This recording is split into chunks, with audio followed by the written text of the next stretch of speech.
Throughout history, ancient India has been synonymous with gold, its dazzling temples, abundant reserves, and the fabled golden treasures of kings and gods.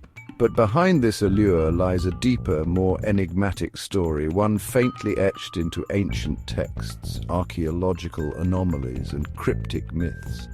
Could this gold obsession have extraterrestrial origins?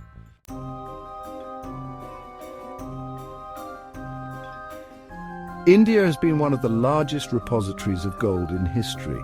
Historical records show that by 2000 BCE, the Kolar goldfields in Karnataka were thriving hubs of activity. Surprisingly, ancient Indian miners achieved exceptional precision in extracting gold from deeply buried veins. Early Vedic texts, such as the Atharva Veda, exalt gold not only as a material of wealth but as a sacred object with divine origins. The mystery: gold is chemically inert and holds little practical value beyond ornamentation. Why then did ancient civilizations, particularly in India, place such disproportionate importance on it? This question becomes even more puzzling when one considers myths that describe gold as brought from the heavens, swaga. The frequent mention of celestial origins implies a link to something far beyond Earth's surface.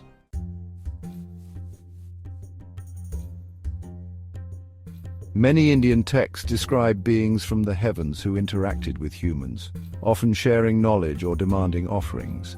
These beings, often referred to as devas, are cryptically associated with light, flight, and unearthly power.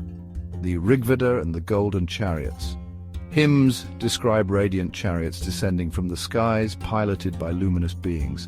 The chariots glittered like gold and were said to move without wheels, resembling modern concepts of hovering technology. Some verses hint that these beings sought shining treasures hidden beneath the earth, specifically mentioning Hiranya, gold.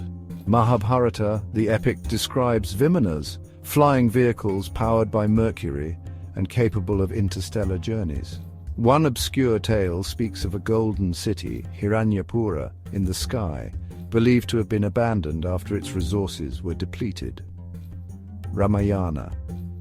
The construction of the golden city of Lanka is attributed to celestial architects who used tools described as emitting beams of light that could carve stone and melt metal with ease. Faint connection.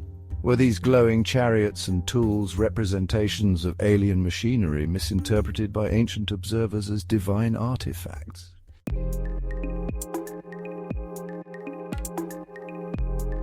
The Kolar goldfields are believed to be over 4,000 years old.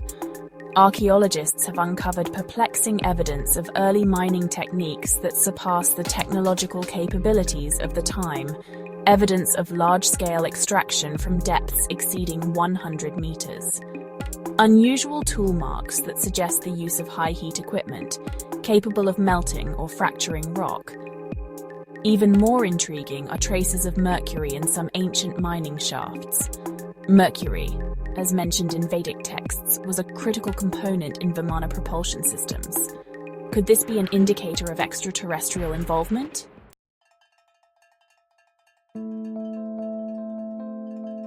Celestial beings, the first gold miners?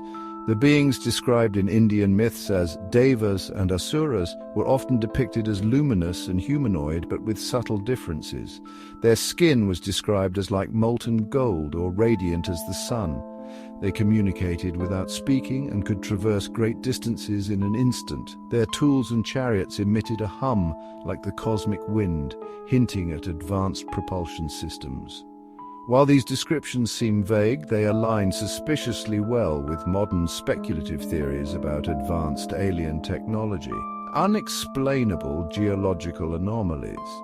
In areas surrounding ancient gold mining sites in India, researchers have identified rock formations with unusual electromagnetic properties, as if they had been subjected to intense energy fields. Locals often refer to these sites as cursed lands, claiming that strange lights can sometimes be seen hovering over them at night. Could these electromagnetic signatures be remnants of alien mining activity or their advanced machinery?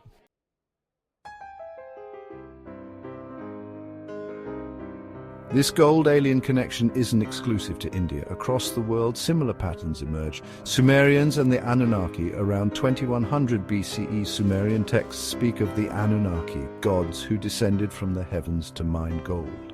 Their descriptions of heavenly chariots resemble Indian vimanas. The Egyptian pyramid builders, around 2500 BCE.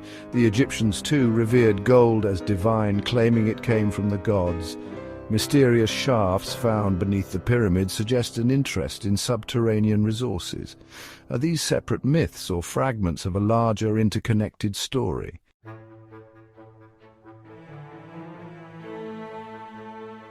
The Padmanabhaswamy temple in Kerala is said to house over $1 trillion worth of gold, locked in 6 underground vaults. While 5 of these have been opened, the 6th, Vault B, remains sealed due to ominous warnings.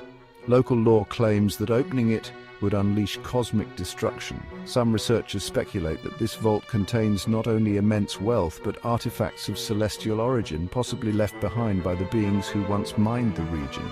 Unexplained events. In 2016, thermal imaging revealed strange heat signatures near Vault B, unlike any detected in the other vaults. Witnesses reported faint metallic humming noises reminiscent of the vimanas described in texts.